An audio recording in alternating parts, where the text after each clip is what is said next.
Más allá de los lenguajes, por Jacobo Greenberg Silverbaum.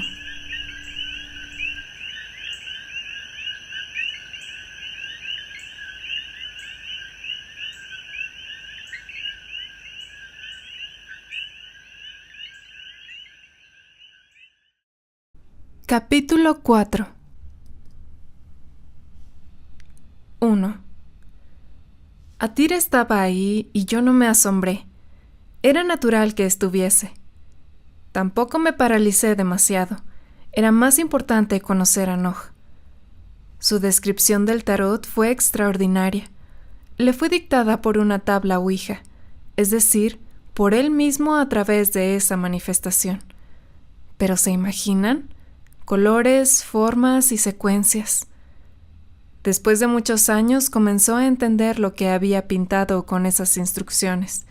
En verdad que somos dioses. 2.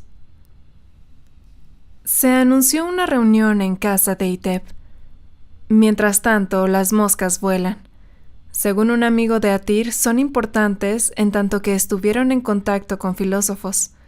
Su vuelo es de una precisión y rapidez extraordinaria, aunque esto seguramente depende de una diferente duración de presentes, es decir, para ellas dura menos. Y de esto se sigue que una piedra es piedra porque en nuestra duración del presente observamos la huella volumétrica de movimientos moleculares o aún atómicos. Los electrones pueden ser puntos alojados en la nada, huellas lineales de trayectorias o esferas compactas. Todo depende de la duración del presente. Para nosotros son esferas compactas, puesto que millones de trayectorias lineales las forman. Por supuesto, es así como lo vemos.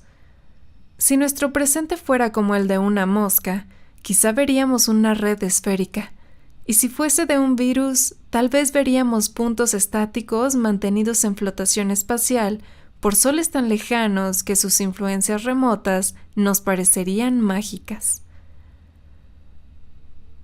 La reunión fue un éxito, sobre todo porque Grog y Okaj no jugaron. Fueron simplemente ellos, y eso siempre es sofocante. Atir también estuvo ahí y nos tocamos. Realmente fue un roce tembloroso. Nos mandaron un embajador de las fuerzas todopoderosas y nos ofreció ayuda para una exposición. En el fondo todos nos reímos, pero en la periferia accedimos. Antes lo hubiera considerado un juego odioso, pero ahora me divertí. En verdad que lo único que existe somos nosotros. 3. Me cuesta trabajo relatar lo que sucedió después, y por ello no lo haré. Solamente sé que pasé un día atroz en el que retornó la vieja y olvidada sensación de muerte. Me dormí dando las gracias por la existencia de tal estado. Deduzco que mis sueños fueron una mezcla de conversaciones inconclusas con Dead y otras circunstancias que más adelante se aclararán. La antigua alternativa entre hombre y naturaleza se planteó en un salón de clases en el que yo ocupaba el papel de maestro. Alguien preguntó si la naturaleza era autorreflexiva y después de un instante de duda apareció la cognición. Su simpleza fue dramática. La naturaleza no eran flores, hojas, árboles y montañas, sino un principio de organización y complejidad ascendente que termina en el ser humano. Por tanto, la naturaleza es autorreflexiva y la alternativa hombre-naturaleza se diluye a favor de la segunda como inclusión del todo. Debo confesar que fue delicioso, sobre todo por la segunda pregunta. Si el principio de organización y complejidad es común y ascendente, ¿por qué el hombre puede planear? Al principio no entendí. Me pareció un invento o una farsa. Después lo vi como proyección mía, es decir, yo era el que la consideraba farsa. Por último, entendí que la capacidad de planear desafiaba la organización universal. la cadena de acontecimientos. Esa era al menos la pregunta, y por supuesto que había una contestación. Los planes son vislumbrados como contradicción de un orden fundamental cuando se les ve alejados o separados de este último. En realidad surgen de lo mismo. Alguien planea una acción solo cuando es integrador de cientos de acontecimientos que no se pueden manifestar en otra forma. En otras palabras, segundo lenguaje. Lo iba a explicar y alguien me despertó. Si hubiera sucedido en el ayer atroz me alegraría, pero hoy solo fue una interrupción. 4. Me gustaría decirle a Nog que la mesa es sólida por la duración de nuestro presente. Sin embargo, eso me recuerda a una frase que me impresionó. Decía más o menos así: no es que existan verdades, más bien se pueden convertir en tales. Aplicado a conceptos explicativos, su profundidad es incontrovertible, aún a teorías y decididamente a hechos. Introduzco un cigarro en mi boca. ¿Por qué no decir, mi boca se introduce en el cigarro?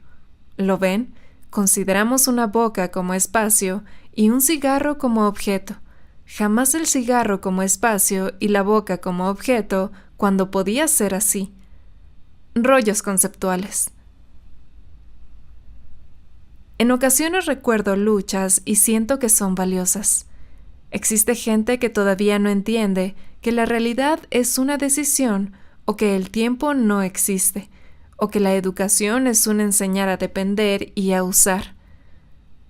Antes podía dedicarme a aclarar elementales. Ahora me cuesta un trabajo endemoniado. Por ejemplo, quiero escribir un cuento de un esclavo romano y la forma en la que ve el mundo. Y a la mitad aparece la tentación de analizar mi época desde un salón de clase. En el primer caso utilizaría segundo lenguaje, y en el segundo caso, el primero. Al final, ni resisto la tentación, ni me doy por vencido, y la hoja se queda en blanco. Lo peor son los recuerdos. Ayer me asaltaron miles y abracé mi cojín recordando el amor de una mujer. Es una desgracia. Encerrado en un cuarto podría ver estrellas si mi presente durara menos. Posiblemente el sistema solar piensa lo mismo de una galaxia y esta del universo. En mi caso, las paredes desaparecerían para dar lugar a constelaciones. Quizá para una de mis células soy una galaxia. Tal vez un glóbulo rojo enseña a otro mi astronomía. Quizá una galaxia piensa lo mismo de cada uno de nosotros.